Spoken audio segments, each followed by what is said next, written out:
Welcome to the Imaginative Storm Writing Prompt of the Week. I'm Allegra Houston. My creative collaborator, James Nave, is on the road this week. He's in St. Louis and wasn't able to have a good enough connection to make this Zoom recording for you. So here we are. Every Saturday, we meet on Zoom and write to a prompt. Our writing group, which is usually around 30 people, plus or minus. There's a sort of revolving cast of maybe 60 or 80 people. And if you would like to join us in person, you are absolutely invited. You will find the link, you will get the link if you subscribe to our mailing list at imaginativestorm.com and click on the Substack. So this is what we do. We share a prompt and we put it up on the screen for 2 minutes. It's usually an image, and it is an image this week. We'll put it up on the screen for 2 minutes and ask you to generate a list of words, whatever pops into your head as you look at the image. The words should just be a list. They don't have to have anything to do with the image at all. They don't have to have anything to do with one another. They might be short phrases like, who goes there or something, but just a short phrase. Don't start like writing something up. It's just a list to prompt your imagination with later. So I'll put up the image now, and you can write your list of words for the next 2 minutes.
After everyone has generated their own list of words, we go around the Zoom room and ask everyone to contribute one word or short phrase from their list to a community list. So the nice thing about this, of course, is you can borrow from other people's imagination. You don't just have to rely on your own. And some of them are, kind of slightly longer phrases. If you don't want a longer phrase, you can just write down one word out of that phrase. So as I read them aloud, you might like to write them down. I think it's valuable to do that. I'd suggest that you do that. But if you don't want to, know that I will put up the list again during the 10-minute writing period that will be upcoming. So here's the group list. As above, so below. Faceless birth. Splash face. Freedom. Lifted higher. Mother and child. Overcoming the wrath of nature. Skyrider, whoosh, legacy molecules, airborne joy, exuberant, memories for a lifetime, fingers silhouetted, zebra clouds, fly, my child, ascension, silent splash of eternity, The sky starts at the ground, that rhythmic toss, letting go. Here we go again. Salmon skin sky, fighting for breath. Sky and bubbles, thrall and thrill, throw up. Joyous childhood, loft, sibling launch, escaping gravity. So you will now have two lists of words to work with, and you can completely ignore them if you want to. They are there just as prompts for your imagination, toys for your imagination to play with if it wants them, and it might not. Maybe you already have something that's kind of ready to come out and you wish I'd just shut up and get on with it. Or maybe you don't. So what I tend to do is, I like to use this as a training to just sort of stretch and strengthen my imaginative muscles. So I don't have a preconceived idea of what I'm going to write. I just let my eyes roam over the two lists of words until one of them sort of says, start with me. And I start there and see where it goes. And maybe I'll return and pull more words from either of the lists or not. It just, takes its own shape each Saturday. And that's what I want to encourage you to do. So don't worry about what you should write. There's no way to do this wrong except by not writing anything. So long or short, prose or poetry, coherent or incoherent, doesn't matter. Just put your pen on the page and see what your imagination gives you. And the 10 minutes will start now.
In the Imaginative Storm method, we encourage you to read what you wrote aloud after you write it. This is of value to you as much as to the people hearing it, perhaps more so you can read what you wrote to an empty room. But it acquaints you with your voice, and it also gives you a little physical pop of pleasure when your voice articulates some phrase, some image, some insight that you wrote. And this is a great way of retraining your inner critic into your inner coach, because you're actually bringing your body into it, and your body will want more of those little dopamine hits, those little pops of pleasure. So you can put me on pause now while you read what you wrote aloud.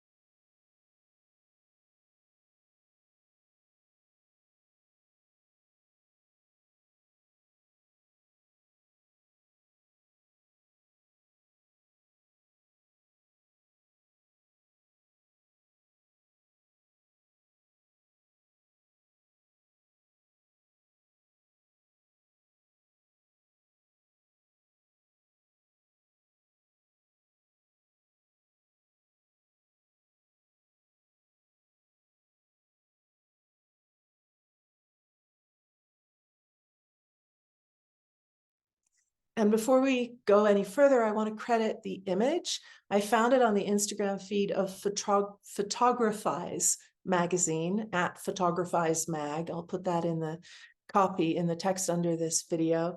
And it's by a Spanish photographer called Jaime Sanchez Cuenca. And I will put his Instagram handle in the text as well. It's Jaime Cuen. So if you like what you wrote, you could go to our Circle site and post it, publish it for us to read and appreciate. Nobody will criticize it, because it's absurd to criticize something that was written in 10 minutes. All we will do is appreciate it and welcome you into our community. You will find the link to the Circle on the homepage at imaginativestorm.com, and also on the community page. You can read a little bit more about what the Circle is. You will also find over 2.5 years of these Saturday prompts, along with the group lists of words, there on the Circle and here on our YouTube channel. So please do check out imaginativestorm.com. You'll see the Zoom workshops that we offer. As I record this on the 4th of November, 2023, we have a series of standalone memoir workshops starting pretty soon on Monday, the 13th of November. You might be interested in those. We have some in-person workshops, one next April in Taos. Then I'll be doing a memoir workshop alone in Nova Scotia next October. And other things. We have online self-paced courses. If you would like to work with our method in your own time, you can check out Write What You Don't Know as an online course. And I will add that I just spent last weekend, I went to Iowa, where I was asked to do a masterclass for the graduate students in the Iowa writing program, which is, Iowa Writers Workshop. And that went great. One of the people from my masterclass joined us this morning, this Saturday. And I was delighted to discover that the director of the Iowa Writers Workshop has used Write What You Don't Know in teaching classes with excellent results. As she said, what people wrote was more original, more surprising than what they had written previously, was how she put it. So do check out Write What You Don't Know. It's a book as well as an online course, and you can find all of that at imaginativestorm.com. Thanks for joining us today.